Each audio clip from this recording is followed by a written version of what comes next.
Hello all and welcome back. I hope everyone is doing fantastically well. So Ron DeSantis is vowing to protect Bitcoin rights as the next president of the United States, of course, if he gets voted in. And I believe this is an agenda now we'll begin to see get pushed, particularly for political campaigns over in the United States, because there is a severe lack of crypto regulation as far as the financial markets go, with bodies like the SEC, etc.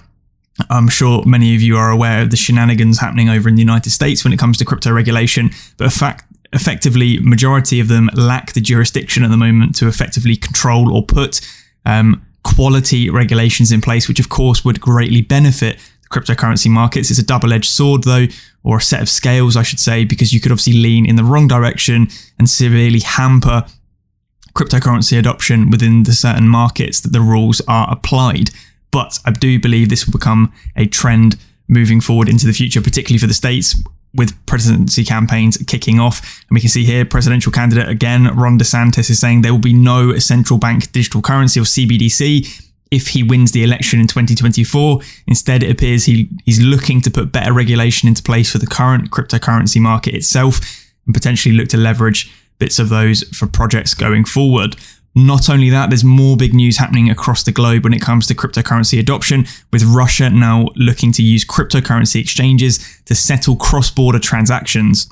Now, of course, this is a massive one, with the establishment and operational rules are under plan in Russia itself. Of course, part of this potentially may be around to get rid of or get past those different restrictions that were put into place on the Russian economy due to the war that is taking place at the moment over in that particular region. However, again, this is somewhat bullish news for cryptocurrencies in general, because cross-border transactions are the forte of cryptocurrencies like XLM or Stellar Lumens, XRP or Ripple, and potentially even cryptocurrencies like Hedera, HashPack. Anything with incredibly high speeds and low fees can be a great substitute to settle those cross-border transactions in a very, very low fee manner, which is better than what we've currently got if we compare it to something like Visa. Again, I did a dedicated video actually looking at transaction fees and why they're important a couple of videos back when I compared Ethereum to HBAR.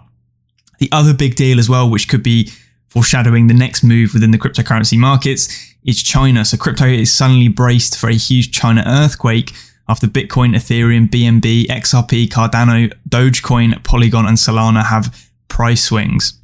So major cryptocurrencies have struggled to regain their momentum this year, despite some of the world's biggest companies quietly laying the groundwork for the next bull run. After Tesla billionaire Elon Musk issued a surprise crypto warning this week, 𝗟𝗜𝗡𝗞𝗦, or 𝗟𝗜𝗡𝗙𝗟𝗏, which is the chief executive, of course, of Binance, has predicted China could be about to trigger the next Bitcoin price bull run. So the beginning of a bull run because of what they broadcasted on TV. So he tweeted out, China Central Television just broadcasted China Central Television just broadcasted crypto, alongside a link to the CCTV's website that showed a TV segment that featured a Bitcoin ATM in Hong Kong and a sign that said buy Bitcoins. CZ has said it's a big deal. The Chinese speaking communities are buzzing. Historically, coverages like these have led to bull runs in the past. So effectively, we have seen Bitcoin directly in cryptocurrencies as a wider form being shown on state television over in China.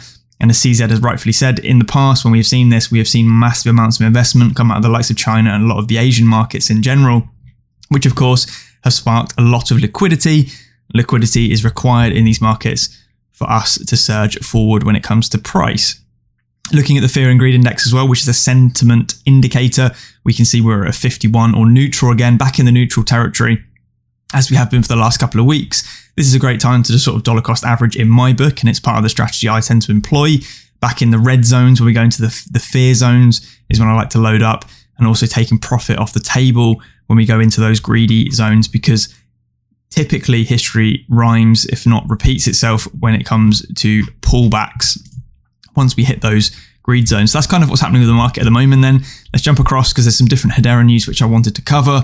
There's a lot of stuff surging over on Twitter at the moment. The HBAR Foundation here saying give a warm welcome to the next 20 builders in the Hedera ecosystem, and here's a infographic of SaucerSwap, obviously the layer 1 being Hedera in this case, with the confirmation time of 8 seconds. Typically as well, it's sub 5 seconds in comparison to some other layer 1 technologies. You've got Phantom, Avalanche, Polygon, Ethereum there pushing nearly 30 seconds, BNB just over 30, and Cardano with MinSwap at nearly 1 minute 30. So we can see some more of these HBAR Foundation grants going to the next 20 startups that are shortlisted to the bootcamp phase, building on top of Hedera.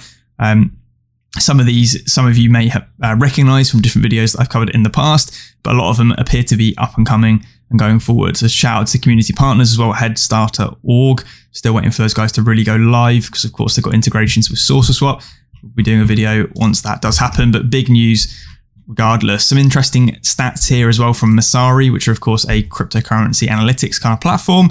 And they're looking at the active and new accounts set all-time highs in Q1 of 2023 for Hedera. So those are daily active users and new accounts. We can see these massive spikes here, 108,000 new accounts on January the 1st. We had the Pangolin launch with another massive spike of new accounts. And then throughout sort of end of March and onwards, we've had even more accounts. And obviously part of this as well is because of 𝗟𝗚𝗡𝗡, which I will be looking at in a second.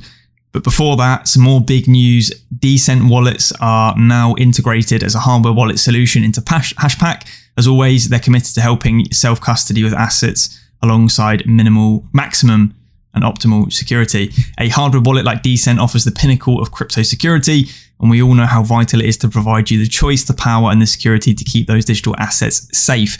A big shout out to the community who have come to us in the past month and expressed interest in more hardware wallet support. And we are grateful for the feedback and love the two-way communication that helps us build the best version of HashPack for everyone. With this Decent integration, we're excited to further empower you to interact with 3 major pillars of Hedera: HTS tokens, NFTs, and native staking. More choice equals more power. So of course, when you set up a new wallet within HashPacks, whether you're importing a wallet or creating a new wallet, I believe mainly it will be for creating a new wallet. You can set up it using a Decent, similar to if you've done it in the past with Ledger, with those things. But more importantly, of course, it supports those NFTs if any of you are interested in that. Flicking across then, some more interesting stuff, and this goes hand in hand with what I mentioned a minute ago about those account creation spikes. And of course, it's partly to do with 𝗟𝗚𝗡𝗡, the 𝗟𝗚𝗡 token launching on Hedera. So nice thread here from Mitch. Stop what you're doing. A project on Hedera was actually featured on the Joe Rogan podcast. The Singapore dollar is now live as well on HBAR. And here are the best takeaways of last week. So we can see here a $5 billion company is betting on Hedera to make its operating blockchain. So we're excited to announce that Red Swan CRE, the commercial real estate company with $5 billion in assets under management, is launching its token studio on Hedera for real world asset tokenization. And of course, this again is massive. I did a dedicated video looking at real world asset tokenization in the form of diamonds with the diamond standard. And of course, we'll be seeing more and more of this because it's not just one particular asset or one particular commodity that can be tokenized within Hedera itself. Talk of the town here as well. We can see Joe Rogan is talking about the importance of karate for fighters and the entire industry. So the first look at the Joe Rogan and Karate Combat chairman, Bas Rutten MMA, discussing today how karate puts fans and fighters in the driver's seat where they belong. So I'm not going to play this directly, probably because of something like copyright or whatever. However, I'll leave this link down in the description if you guys want to go watch it. But of course, the karate token is now live natively on Hedera. You can pick that up on the likes of, say, SaucerSwap. I will jump across to the token ID in a minute. But this is great exposure for Hedera in general because of the amount of publicity it'll get from something like Joe Rogan podcast.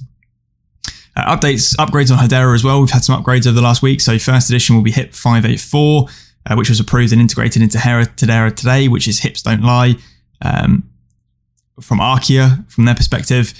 So we can see here effectively how smart contract read frees work on top of Hedera. The amount of trust you need to pull this off as well is ridiculous. We've got the Singapore dollar backed stablecoin is of course now live on Hedera. The XSGD token is live on top of Hedera. And as well, here is an announcement or a thank you message from Lehman.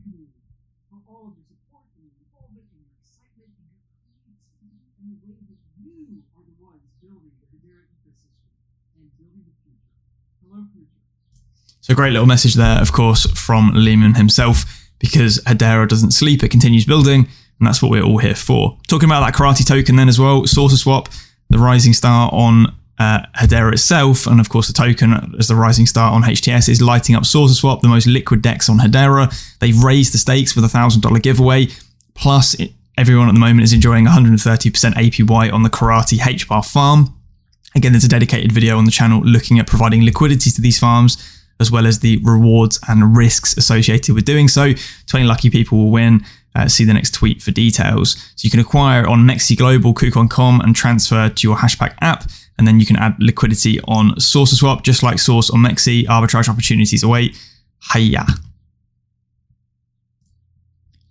Not forgetting as well, any tokens that are listed on SaucerSwap are of course being ported across or sort of pulled across into CoinMarketCap. So you come over into CoinMarketCap here, go to the contracts. On the more drop down, we can see the token ID here for Hedera Hashgraph. If you couldn't find it, you can of course find it on SaucerSwap. So it's 0.02283230. And of course, you can look at the historical price action based on the information being pulled from SaucerSwap, of course, being native to Hedera. So at the moment, a market cap of just shy of £4.6 million. I've got this in at the moment. Potentially this token might do well in the future. I don't currently own any. I may pick some up at a later date, potentially based on how I'm feeling. Anyway, hopefully you guys did enjoy this video. If you did, leave a like, drop a thumbs up. If you've got something to say, please drop a comment.